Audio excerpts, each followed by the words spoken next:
Jeudi 24 novembre 2022, mesdames et messieurs, bonsoir et bienvenue dans cette nouvelle édition du journal de Viva. Dans les informations de ce jour, page politique pour commencer. La journée internationale des régions a débuté aujourd'hui dans la région Vakna Karach.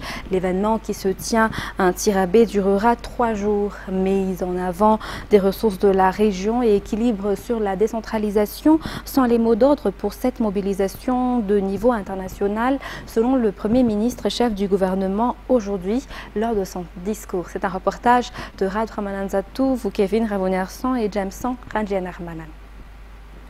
C'est la deuxième région la plus peuplée de Madagascar, la deuxième région qui abrite le plus d'entreprises.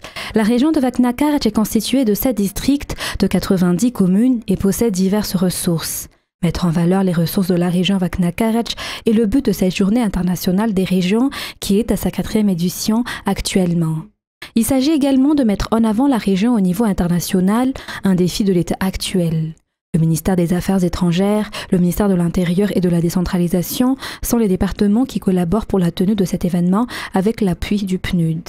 Nous sommes de nouveau présents ici à Antsirabe aux côtés d'acteurs nationaux, régionaux, bilatéraux et multilatéraux engagés pour le développement territorial à Madagascar et pour évoquer partenariat et impact. Nous sommes à vos côtés non seulement en tant que partenaires de cette initiative, clé qui considère les enjeux d'un marketing territorial pour faire valoir les richesses socio-économiques des régions de Madagascar, mais surtout en tant que soutien au gouvernement de Madagascar et de ses acteurs de développement pour l'effectivité de la décentralisation à Madagascar.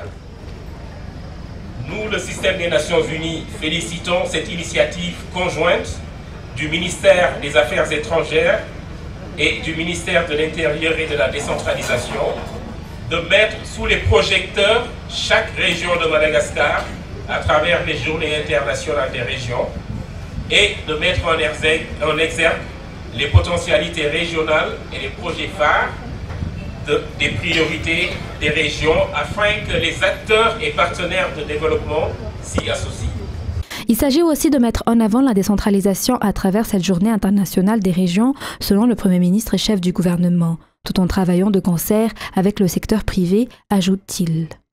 Nous avons besoin à la fois des partenaires, nous avons besoin aussi du secteur privé pour que l'on puisse nous acheminer ensemble vers l'émergence de cette région. Comme vous le savez, nous avons mis un accent particulier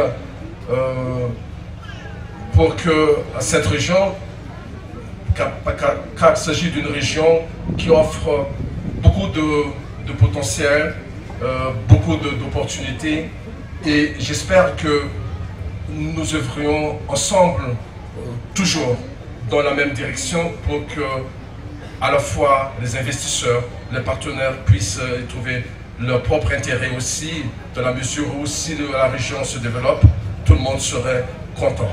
Moi je pense que ce qu'il faudrait faire, c'est que nous avons mis en place maintenant une nouvelle loi qui dicte la manière dont nous devons suivre pour la décentralisation émergente dans le pays. 150 exposants participent à cet événement à la fois économique, social et culturel qui durera 3 jours. La journée d'aujourd'hui a été marquée par la rencontre entre les partenaires, les opérateurs économiques, mais aussi les autorités étatiques. Le nouveau procureur général près de la Cour suprême est désormais nommé. Le directeur de la police des mines a été abrogé. À part cela, le gouvernement prendra en charge la distribution des kits scolaires, l'équipement des écoles Manara Pinch et les vélos au niveau des Cisco. Ce sont entre autres les points essentiels du Conseil des ministres d'hier. Rosetel Rakout-Malal nous en dit plus. Le 11 septembre, l'ancien procureur général de la Cour suprême, René-José Angetinarvelu, a pris sa retraite. 3 juges de premier grade ont ainsi soumis leur dossier de candidature et celui de Benjamin Alexis Rakout-Mandimbi, qui est le commissaire général de la loi auprès du Conseil d'État, a été choisi. Sa nomination au Conseil des ministres s'est faite hier. Par ailleurs, le directeur de la police des mines, Boutsar Nathanael James, a été abrogé après sa nomination le 11 mars 2020.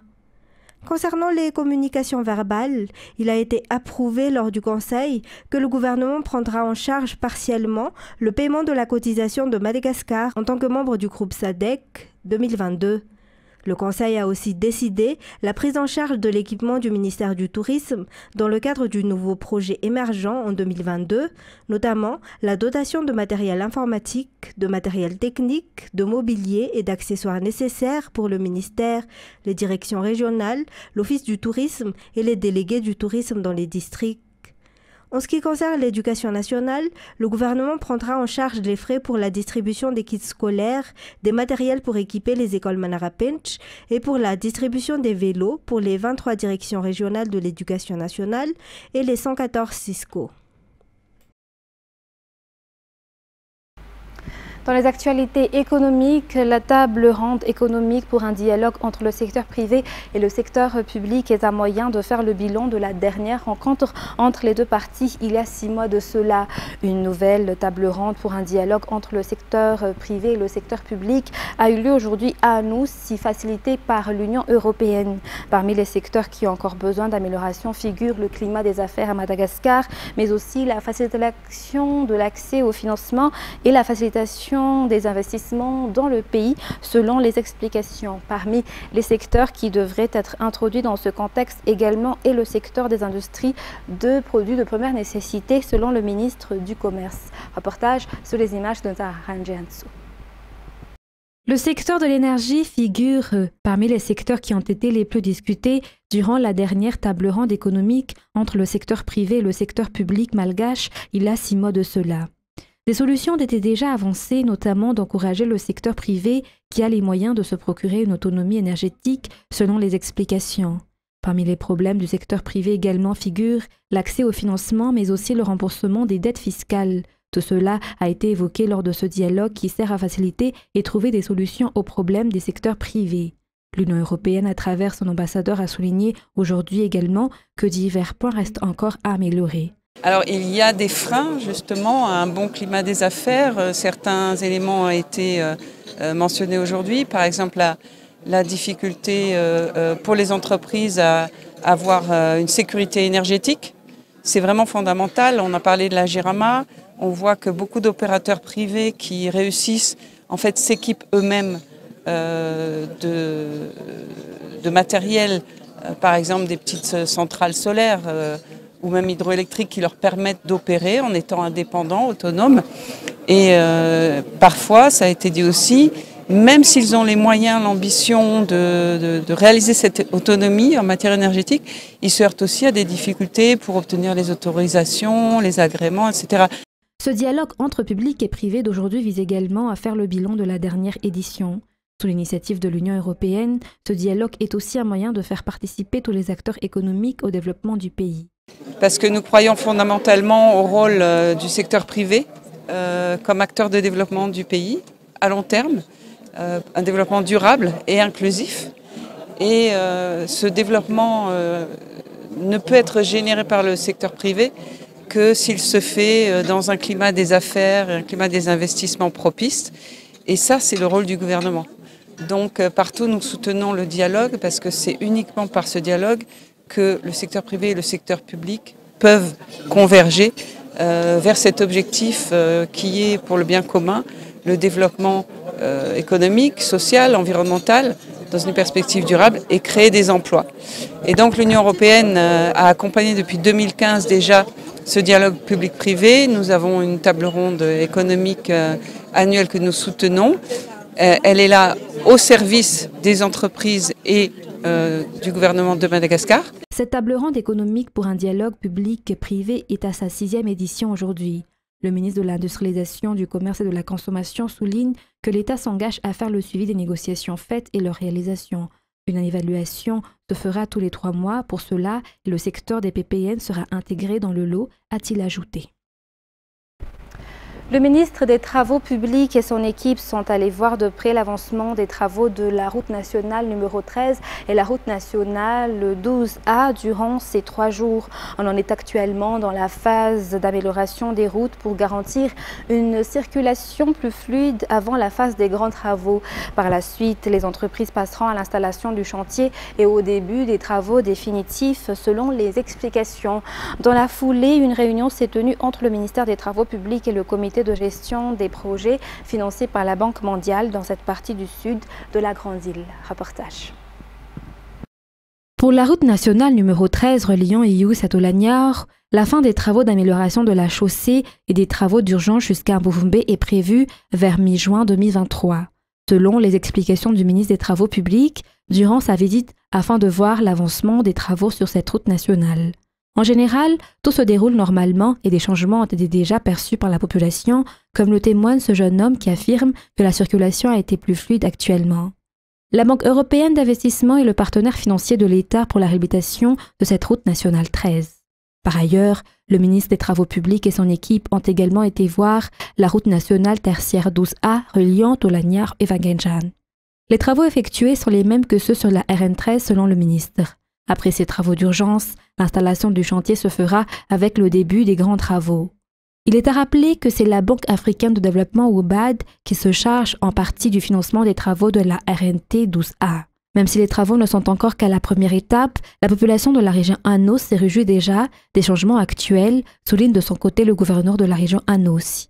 Durant ces 3 jours de visite, l'équipe du ministère des Travaux publics a également tenu une réunion avec le comité de pilotage des projets dans le sud du pays, financé par la Banque mondiale. Une réunion axée sur le programme pour l'année prochaine, l'accélération et le renforcement des travaux, surtout ceux inscrits dans le PEM, qui sont les priorités.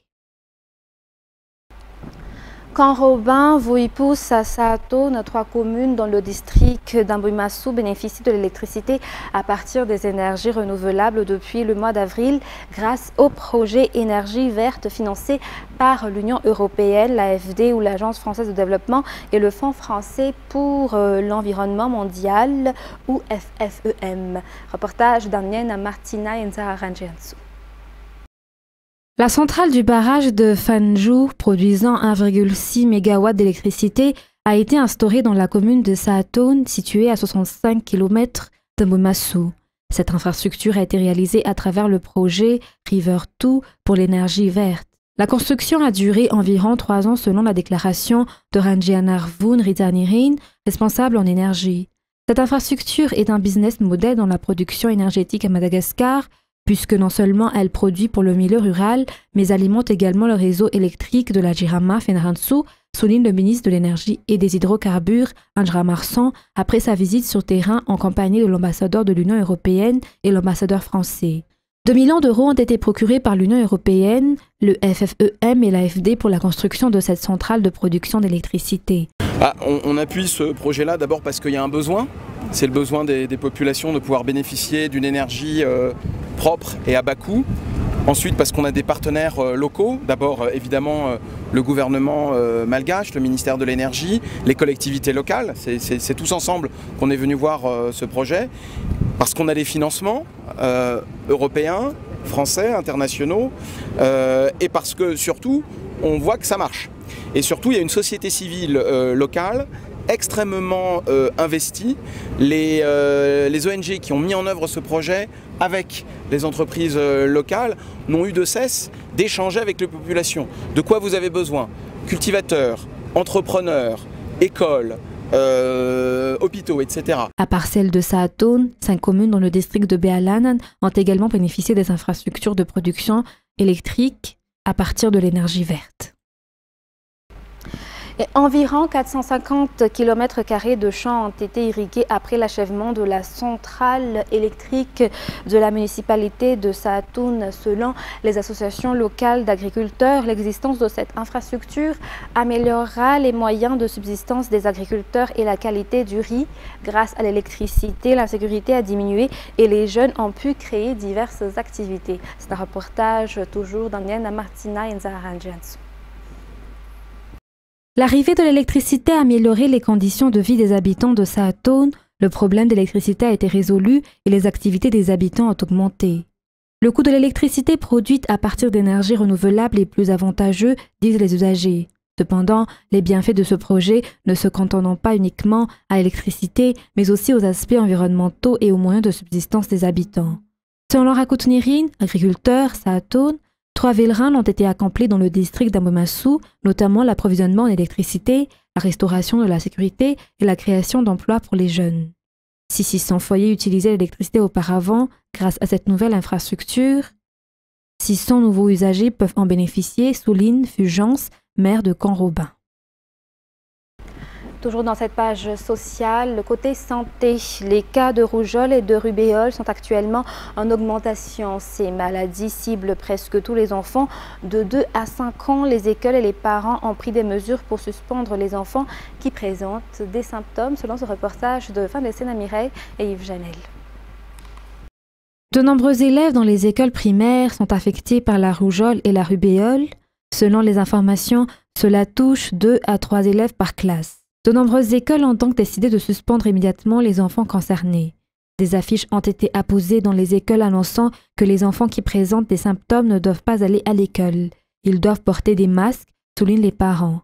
Par ailleurs, les élèves qui présentent les symptômes ne seront pas scolarisés pendant 10 à 15 jours. La rougeole et la rubéole, de maladies transmissibles et contagieuses, peuvent se transmettre par contact ou à travers les crachats, selon les explications des médecins. Dans la majorité des cas, ce sont les enfants de moins de 5 ans qui en sont victimes. Ainsi, la consultation médicale est fortement conseillée en cas de présence des symptômes qui pourront s'aggraver. Par ailleurs, les parents doivent prioriser le vaccin contre la rougeole, selon toujours les explications de Dr Fidi Barnienne.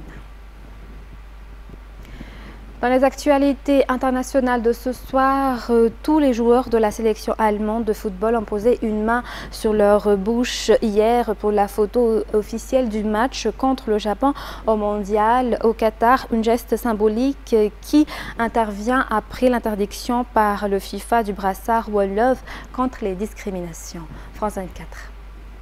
Avec son cœur arc-en-ciel, le brassard One Love est jugé subversif par le Qatar et la Fédération internationale de football. Son message dénonçant les discriminations envers les LGBT ne passe pas auprès des autorités. Dans l'Émirat, l'homosexualité est illégale. Menacée de sanctions, plusieurs équipes européennes ont renoncé à le porter sur le terrain, une interdiction qui en a fait décoller les ventes. L'explosion de la demande est vraiment la conséquence de la décision de la FIFA de bannir ce produit de la Coupe du Monde 2022. Beaucoup de gens se sont dit « c'est injuste, nous devrions acheter ce produit ». Et c'est maintenant devenu un produit culturel. On reçoit des demandes du monde entier. La société néerlandaise créatrice de l'accessoire en a vendu plus de 10 000 depuis 15 jours. Si ce brassard est banni des pelouses du mondial, plusieurs officiels l'ont porté ostensiblement en tribune en signe de protestation, comme la ministre allemande de l'Intérieur. De nos jours, il est complètement incompréhensible que la FIFA ne veuille pas que les gens se mobilisent ouvertement pour la tolérance et contre la discrimination. Cela ne correspond plus à notre époque et surtout, ce n'est pas compréhensible par l'opinion publique. Des pelouses de la Coupe du Monde à l'arène politique, le brassard One Love poursuit son ascension. Le Parlement européen en a commandé 500 exemplaires pour montrer son attachement aux droits LGBT et à la liberté d'expression. L'Assemblée nationale examine la proposition d'inscription du droit à l'IVG dans la Constitution. Il s'agit de se prémunir d'une régression comme récemment aux États-Unis ou ailleurs en Europe, assure la chef de file des députés insoumis Mathilde Panot. En France aussi, certains aimeraient que l'accès à l'IVG soit restreint. France 24. Elles sont une poignée d'associations en France capables de mobiliser plusieurs dizaines de milliers de militants et de sympathisants sur les grands thèmes de la bioéthique. Ils sont opposés à l'accès à la procréation médicalement assistée, à l'euthanasie et bien sûr aux lois renforçant le droit à l'avortement. Sur le mensonge. Parmi toutes ces associations, Alliance Vita est de tous ces combats depuis plus de 20 ans et s'indigne lorsque l'on évoque l'IVG comme un droit des femmes à disposer de leur corps. Les gens disent ah ben les femmes elles le font parce qu'elles le veulent, mais en vérité, nous on s'aperçoit qu'il y a beaucoup de femmes qui n'avortent pas ni librement ni par choix. Et c'est ce qui nous inquiète, et de l'inscrire dans la Constitution va tendre à banaliser, et puis surtout quelles limites. Avec ou sans inscription dans la Constitution, Ces associations sont conscientes que l'abolition de l'IVG en France serait difficile. Du coup, elles militent pour en limiter l'accès. Et c'est bien ce qui inquiète le planning familial. Les anti-choix peuvent revenir en fait sur les droits qu'on a acquis, notamment la prise en charge de l'avortement par la sécurité sociale, mais aussi par rapport à l'accès pour les personnes mineures qui peuvent avoir l'accès gratuit et confidentiel en même temps. Ils peuvent revenir en fait sur ces droits-là, notamment l'allongement des délais aussi pourrait aussi très bien en fait revenir dessus et du coup l'abaisser, donc ce qui rendrait l'accès à l'IVG d'autant plus compliqué pour les femmes. Si le planning familial salue le symbole de la possible inscription de l'IVG dans la Constitution, il reste vigilant afin de garantir à l'avenir que toutes les femmes puissent y avoir accès le plus librement possible. L'électricité a été progressivement rétablie aujourd'hui dans de nombreuses villes d'Ukraine, dans la capitale Kiev, au lendemain d'intenses bombardements russes sur les infrastructures énergétiques du pays. Mais la situation reste critique dans plusieurs régions et les établissements de santé fonctionnent difficilement. France 24. À Dnipro, dans le centre du pays, l'hôpital fonctionne dans le noir depuis que la ville a été bombardée la semaine dernière. Venu apporter un groupe électrogène, le directeur européen de l'OMS a renouvelé son soutien au personnel médical au moment où les bombardements redoublent dans le pays. En tant que médecin, je suis tellement triste et indigné de voir que ces attaques contre les établissements de santé se poursuivent. À ce jour, l'OMS a comptabilisé plus de 700 attaques contre les structures de santé. Il s'agit d'une violation très claire du droit international. Mercredi, un bébé de 2 jours a été tué dans le bombardement d'une maternité à Vilniansk, près de la ligne de front vers Zaporijjia. Des bombardements qualifiés de crimes contre l'humanité par le président ukrainien. Devant le Conseil de sécurité des Nations Unies, Volodymyr Zelensky a exigé des mesures pour mettre fin à ces frappes russes. Nous attendons une réaction ferme du monde face à la terreur russe qui sévit actuellement. Nous attendons une réponse de nos partenaires. Les frappes russes de ces derniers jours ont fait plusieurs morts et entraîné des coupures massives d'électricité et d'eau, notamment dans la capitale Kiev. Une stratégie de la part du président russe, selon Washington. Il semble que Poutine soit déterminé à réduire en miettes les installations énergétiques de l'Ukraine. Le motif de Poutine ne pourrait être plus clair et plus cruel. Il est clairement en train d'utiliser l'hiver à des fins militaires pour infliger d'immenses souffrances au peuple ukrainien. Pour l'aider à faire face, les États-Unis ont annoncé une nouvelle aide militaire de 400 millions de dollars à l'Ukraine. Mesdames et messieurs, merci de nous avoir suivis jusqu'à son terme. C'est la fin de ce journal. Dans la suite de votre programme, dans quelques instants, vous allez suivre la série Scandale. Sur ce, très bonne continuation et très bonne soirée sur Viva. Au revoir.